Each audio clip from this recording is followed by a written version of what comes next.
Olá, pessoal.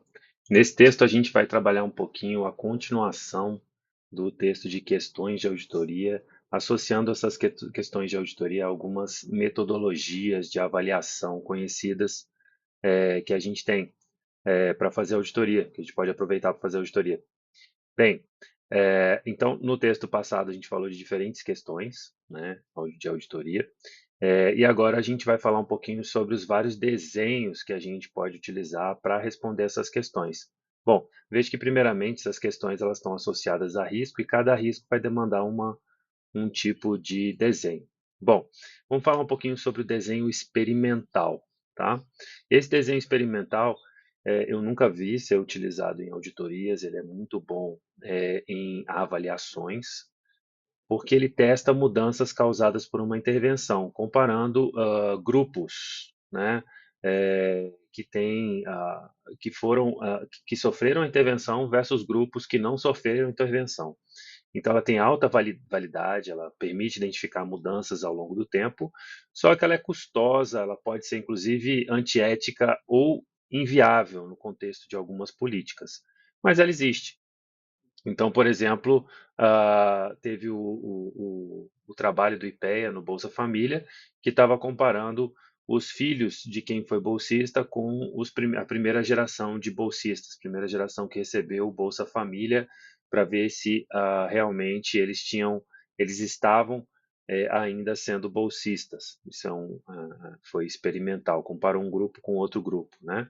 Mas o mais tradicional desse design experimental é comparar o grupo antes e depois da política, mas costuma ser bastante custoso e até inviável, então acaba sendo algo que só é aplicado mesmo em avaliações de políticas públicas e muito quando são instituições de pesquisa.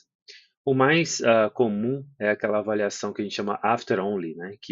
Ela avalia os resultados depois da intervenção, sem medir o ponto de partida. Ele é prático, é mais barato, mas você não consegue entender o progresso inicial. Então, ela dificulta um pouco a análise completa do impacto, porque você não tem muita condição de entender as variáveis que estão fora ali da própria política. Mas é bastante válido, porque mede aquilo que interessa, que é realmente o problema naquele momento. E tem o antes e depois, né, o before and after, sem comparação. Ele compara resultados antes e depois da intervenção sem um grupo de controle, né? Então, ele é útil para medir as mudanças, né? Prático para auditorias de médio prazo, médio alcance. Mas ele também é vulnerável a fatores externos, né, ou históricos, mudanças contextuais, né? Então você mede o antes e o depois, só que você não tem como entender se realmente foi a política que trabalhou aquilo, porque você não tem um grupo que ficou fora da política para entender como é que ele evoluiu. Você pode trabalhar também o pré and post non-equivalent comparison, que compara resultados antes e depois em grupos não equivalentes. Então, ele permite uma inferência sobre o impacto, mesmo sem uma equivalência completa entre os grupos. Então, você pega grupos diferentes, né, é, mas que talvez não sejam equivalentes, não estejam sob as mesmas condições, e você compara grupos que sofreram intervenção e que não sofreram intervenção. A grande dificuldade disso é que algumas diferenças nos contextos entre os grupos podem dar uma enviesada no resultado. Então, a gente tem que entender bem para que serve e quais são as limitações. Tem o Post-Only Non-Equivalent Comparison, que avalia resultados após a intervenção com um grupo de comparação não equivalente.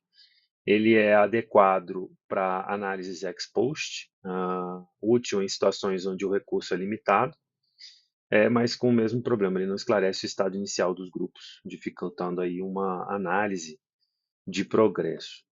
Tem o Post Only with Non-Equivalent Comparison Group, que avalia resultados com o controle parcial das variáveis, né? Ele ajuda a reduzir alguns vieses contextuais, ele é mais prático que o design experimental, mas ele é de grupo não equivalente, então ele precisa de algum ajuste, né, no contexto, porque eu estou falando de grupos diferentes, apesar de ter um controle. Tem a Uninterrupted Time Series, que mede impactos ao longo de uma série de períodos antes e depois da intervenção. Então, ele é um bom controle de ameaças de histórico e manutenção, né, útil para dados descritivos. Ele requer dados consistentes ao longo de bastante tempo, né, sem parar. Então, ele costuma ser aplicável só a algumas políticas públicas.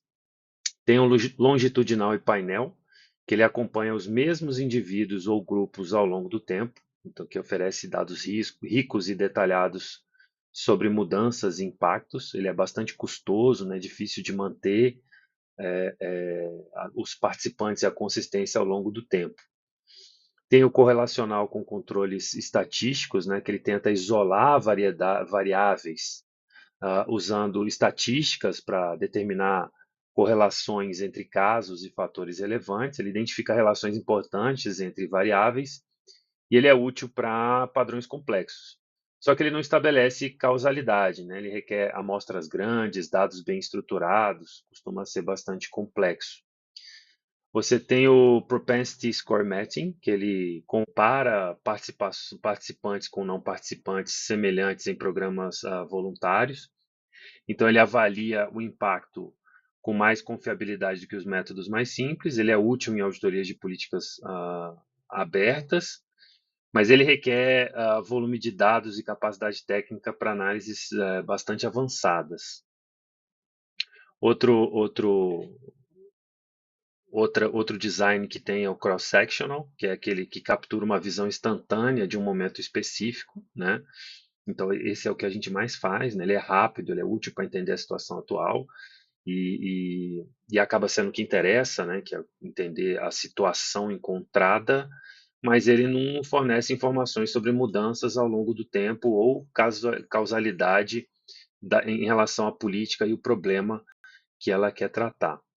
Tem os designs que a gente chama one shot, que ele observa o impacto imediato após uma intervenção única. Então, ele é bem bacana quando há uma mudança significativa, né? Então, ele é simples, prático, ele serve para auditorias de intervenções pontuais. Ele é fraco para estabelecer causalidade também e é sensível a variáveis externas. Tem um rastreamento causal, ele rastreia relações causais usando teoria da mudança e lógica do programa, então aquele uh, log framework. Ele oferece uma visão detalhada entre ações e resultados, então a gente usa a teoria da mudança para entender insumos, processos, produtos e resultados. Ele precisa de uma boa documentação e variáveis externas também. Ele é bem limitado, ele não consegue entender como as variáveis externas eles vão influenciar nesse estudo. Mas para mim acaba sendo um dos melhores para estudar política pública. E estudos de caso, que fornecem uma análise detalhada, contextual, né? Ele serve para contextos específicos, fornece insights profundos, só que ele não é generalizado. Então, ele pode ser limitado pela subjetividade, pela coleta, pela interpretação desses dados, mas ele é muito bom, principalmente quando a gente trabalha dados quantitativos, estatísticas, com estudos de caso que possam ilustrar como aquilo se aplica na realidade, aqueles grandes números se aplicam na realidade, inclusive sensibilizar o leitor, o tomador de decisão. Bom, com isso a gente termina essa parte de questões de auditoria e desenho de auditoria, e desenho de como responder essas questões, e a gente está pronto para ir para o próximo texto, o texto 6. Espero que gostem da leitura. Obrigado.